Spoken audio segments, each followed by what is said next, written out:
In a shocking turn of events, Sri Lanka's law enforcement community has been rocked by a series of scandals, as those sworn to uphold the law have been caught breaking it. The island nation has witnessed an unprecedented wave of arrests and suspensions within its police force, exposing a deep-rooted culture of corruption that has eroded public trust in the institution. According to recent reports, over 400 police officers have been suspended or dismissed from service in 2025 alone, marking a significant increase from the previous year. These officers face a range of charges, including direct involvement in drug trafficking, abuse of power, and collusion with organized crime syndicates. The scale of the problem has sent shockwaves through the country, prompting urgent calls for reform and accountability within the police force. Minister of Public Security Raji Desenaratan expressed grave concern over the situation, stating, "We are facing a crisis of confidence in our law enforcement. The very individuals entrusted with protecting our citizens have been caught exploiting their positions for personal gain. This betrayal of public trust cannot be tolerated. The crackdown on corrupt officers has revealed a disturbing pattern of misconduct across various ranks and departments." In one high-profile case, the officer in charge of the Matara Police Station was arrested red-handed accepting a bribe of 200,000 rupees from a local businessman. The officer had allegedly demanded the money in exchange for dropping charges related to illegal sand and mining operations. Another alarming incident involved 3 officers from the Narcotics Bureau who were found to be actively involved in drug trafficking. The officers had been using their positions to facilitate the movement of narcotics across the country, exploiting their knowledge of police operations to evade detection. Their arrest sent shockwaves through the department and raised serious questions about the integrity of drug enforcement efforts in Sri Lanka. The widespread nature of the corruption has also highlighted systemic failures within the police force.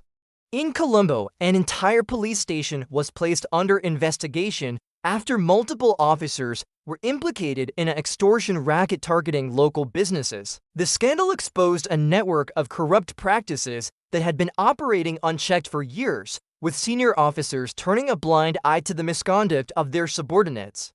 Human rights organizations have long raised concerns about abuses within the Sri Lankan police force, including allegations of torture, arbitrary detention, and extrajudicial killings. The recent revelations have only served to underscore these concerns, with several suspended officers facing charges related to the mistreatment of suspects in custody.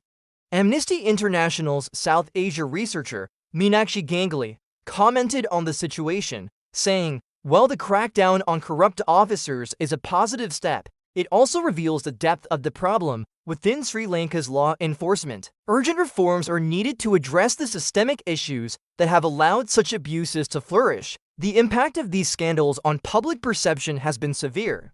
Trust in the police force has plummeted, with many citizens expressing fear and skepticism when interacting with law enforcement. This erosion of trust has had far-reaching consequences, affecting everything from crime reporting to community policing initiatives. In response to the crisis, the government has announced a series of measures aimed at rooting out corruption and restoring public confidence.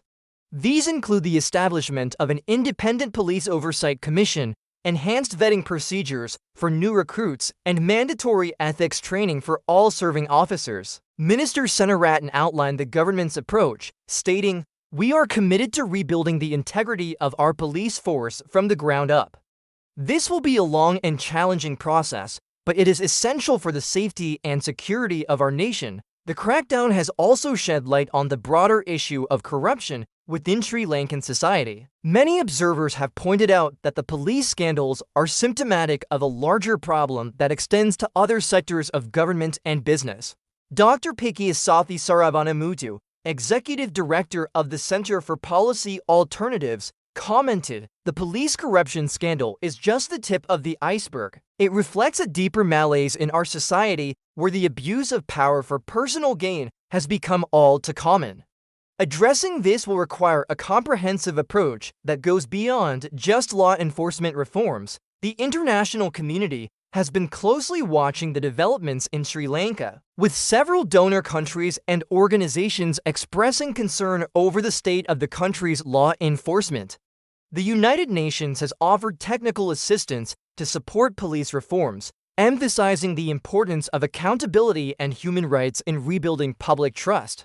As the crackdown continues, there are signs of resistance from within the police force itself. Some officers have complained of unfair targeting and political motivations behind the suspensions. However, public opinion largely remains supportive of the cleanup efforts, with many citizens viewing it as a necessary step towards creating a more just and accountable system of law enforcement.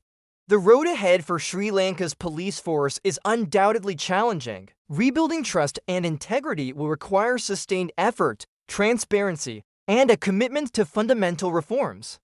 As the country grapples with this crisis, the hope is that from the ashes of scandal, a more professional and ethical police force will emerge, one that truly serves and protects the people of Sri Lanka. The coming months will be crucial in determining whether the current crackdown represents a genuine turning point or merely a temporary response to public outrage. For now, the eyes of the nation remain fixed on those tasked with enforcing the law, watching closely to see if they can regain the trust that has been so severely damaged.